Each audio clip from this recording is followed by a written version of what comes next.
que està caducat el model de financiació, està en fase de negociació.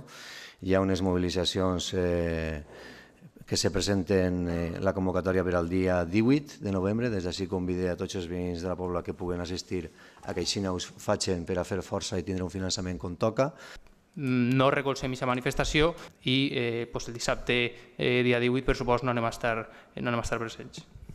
Nosotros, como ya nos hemos manifestado otras veces, estamos a favor de la financiación justa y nada más que hablar. Molt bé, gràcies, Paula, d'acord. Partit Popular?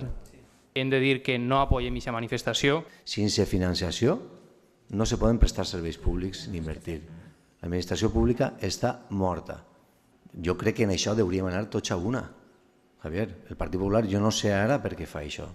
Però tampoc comparteix que el govern d'Espanya es maltracte.